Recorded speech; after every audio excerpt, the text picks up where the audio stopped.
اچھا وہ کون کون سے عوامل ہیں ویسے؟ ظاہر ہے ہر غلط کام سے نعمت یا رزق آپ کا اٹھ جاتا ہے، لیکن وہ کون سے ایسے عوامل ہیں جن سے اللہ تعالیٰ زیادہ ناپسند فرماتا ہے اور اس سے یہ رزق یا نعمت یہ اٹھ جاتی ہے؟ سبحان اللہ، سورہ صاد میں، سورہ صافات میں، سورہ زمر میں اللہ فرماتے ہیں جو شکر ادا کرنے والے بندے ہیں وہ میرے ہیں، اور ناشکر بندے ہیں وہ مجھ سے دور ہیں، وہ ابلیس کی طرف ہیں۔ جس گھر میں شکر ادا کیا جائے گا رزق بڑھتا چلا جائے گا، اور جس گھر میں بچے کی زبان پہ شکوہ ہوگا تو وہاں سے رزق کی تنگی بھی ہوگی، رشتوں میں احترام بھی نہیں ہوگا، اور لوگ وہاں کے ذہنی مریض بھی ہوں گے، لڑائی جھگڑے بہت ہوں گے۔ اگر آپ باپ کو باپ کا حق دیتے ہیں اور باپ بیٹے کو حق دیتا ہے، سمجھیے گا میاں بیوی دوسرے کا احترام کرتے ہیں، بچوں کا بھی احترام کیا جائے، ان کو شفقت سے پیش کیا جائے، تو وہاں بچے انزائٹی کے مریض نہیں بنتے۔ تو یہ رزق کا معاملہ ہوتا ہے۔ اچھا میں بڑی پیاری بات بھی ذہن میں آئی، اگر اللہ نے آپ کو سوچ سمجھ دی ہے، بوجھ دی ہے، اور آپ اپنے گھر میں صحیح طریقے سے لے کے چل رہے ہیں تو یہ بہت بڑا رزق ہے۔ اب ہمارے ہاں اگر مثال کے طور پہ ہم دعا کر رہے ہیں کہ اللہ ہمارے رزق میں اضافہ کر، لیکن ہمارے ذہن میں یہ ہے کہ اللہ تعالیٰ ہمیں مال دے دے اور ہمارے گھر میں یہ کوئی چیز کی کمی نہ آئے، اور ہم دعا یہ کر رہے ہیں، تو وہ دعا اسی طرح قبول ہوگی جو ہمارے دماغ میں چل رہا ہوگا؟ ظاہر ہے کہ جو آپ کی نیت ہے، جو آپ کی سوچ ہے، جو آپ کی فکر ہے، اسی کے مطابق عطا ہوگا۔ اگر آپ اپنے اس جملے کو، اس فکر کو واسٹ کر لیں کہ صاحب رزق عطا فرما، یعنی ہر وہ شے عطا فرما جو میری حیات کا سبب بنے، تو میں سمجھتا ہوں کہ پھر وہ آپ کو تمام نعمتیں جو رزق کی صورت میں ہیں وہ آپ کو ملیں گی۔ لیکن اگر آپ کے ذہن میں صرف یہ ہے کہ بس پیسہ زیادہ آ جائے، تو پیسہ تو آ جائے گا، لیکن پیسہ آنے کے بعد برکتیں نہیں ہیں، پیسہ آنے کے بعد محبتیں نہیں، جیسے بھی مولانا فرما رہے تھے، محبتیں نہیں، تعلقات نہیں،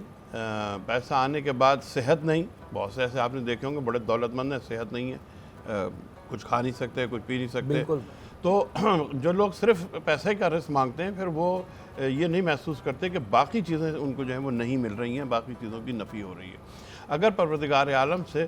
یہ دعا کی جائے کہ پروردگار ہر وہ رزق جو طاہر مطہر میری حیات کے لیے لازم ہے وہ عطا فرما، تو پھر اس میں برکتیں بھی نازل ہوں گی، اس میں صحت بھی ہوگی، اس میں اولاد بھی ہوگی، اس میں مال و دولت بھی ہوگی، اس میں محبتیں بھی ہوں گی، اس میں علم بھی ہوگا، اس میں معرفت بھی ہوگی، اس میں یہ ساری چیزیں پھر آپ کو ملیں گی۔ اب اس کو ذرا کلیئر کیجئے گا، رزق حلال کیا یہ پیسوں سے جا کے جڑ رہا ہے یا پھر یہ بھی تمام چیزوں میں آ رہا ہے؟ سب سے پہلے میں ایک دو باتیں اس میں ایڈ کر دوں، جیسے تمام علماء نے بڑی خوبصورت بات کی، اس میں گھر سے برکت اڑ جانے کا بھی میں ایک بعض لوگوں کے ذہن میں کنفیوژن ہوگی کہ جیسے آپ نے بات کی نا رزق کا کم ہو جانا، کیا چیز ہے جو رزق کو کم کہاوت ہے گھر میں اکثر کہہ دیا جاتا ہے ایسے نہیں کرو ویسے نہیں کرو رزق اڑ جائے گا۔ اب کوئی بات کہے یار، بات یہ ہے کہ ان کے گھروں میں جیسے فار ایگزامپل ہم ویسٹرن سویلائزیشن کی بات کریں، وہاں تو نہ عبادات ہے، نہ سجود ہے، نہ کبھی، تو ان کا تو بھائی بڑا پیسہ ہے ان کے پاس، ان کے تو بھائی 4 گاڑیاں ہیں، تو بھائی وہاں تو ان کے پاس بڑے بنگلے ہیں، وہ تو نہ نماز پڑھتے ہیں، نہ وظائف پڑھتے ہیں، نہ تسبیحات وہ بات کریں جو سننا چاہتے ہیں۔ ہاں تو یہ تو بھائی وہ والی، تو یہاں سے دیکھیں بات یہ ہے رزق یا مال کا زیادہ ہونا یا کم ہونا اس پہ ججمنٹ نہیں ہے اسلام، برکت اس میں ہے یا نہیں ہے، دیٹ از دا پرابلم۔ برکت اڑ جاتی ہے جو پیسوں کی برکت ہے۔ جیسے میں آپ کو ایک سمپل مثال دوں جو عام طور پر مثال ہے، جیسے کہ فار ایگزامپل ہمارے ہاں آپ بکریاں دیکھ لیں، ایک بکری ایک ٹائم پر 1 یا 2 بچے کو پیدا کر سکتی ہے۔ اسی حساب سے آپ ڈاگ دیکھ لیں، جو کتا ہے یا کتی ہے، وہ ایک ٹائم پر 6 7 بچے جنم۔ اب آپ مجھے بتائیں آج تعداد میں باہر گھومیں، بکریاں زیادہ ہیں جو ہر ہوٹل پہ آپ کو دستیاب ہیں یا جانور میں کتے زیادہ ہیں؟ بکریاں زیادہ ہیں آپ روزانہ، کیونکہ اللہ نے اس نسل میں برکت ڈال دی ہے، تو وہ کبھی ختم ضروری نہیں ہے۔ ویسے لوگ بھی ہیں جس کی تنخواہ بڑی نامنل ہے، اللہ نے اس میں برکت ڈال دی تو وہ 30,000 خاندان کے لیے کافی ہے، لیکن 3 کروڑ ہے، جیسے بات کی بیماری آ گئی، کینسر آ گیا، ہارٹ اٹیک، وہ بڑے بڑے جس کے وہ کہتے ہیں نا، وہ ہماری عام زبان میں کہتے ہیں، پھر اس حساب سے بڑے بڑے پرابلمز آ جاتے ہیں۔ اللہ رب العزت قرآن میں ہے کہ انسان کو اس کی استطاعت سے حساب سے پڑا اس کے اوپر بوجھ نہیں ڈالتا۔ تو بالکل یہ ہے، ہم جو برکت کی بات کریں نا رزق کی، یہ سارا کو ریلیٹڈ ود برکت بھی ہے کہ فار ایگزامپل ضروری نہیں ہے اللہ رب العزت نے آپ کو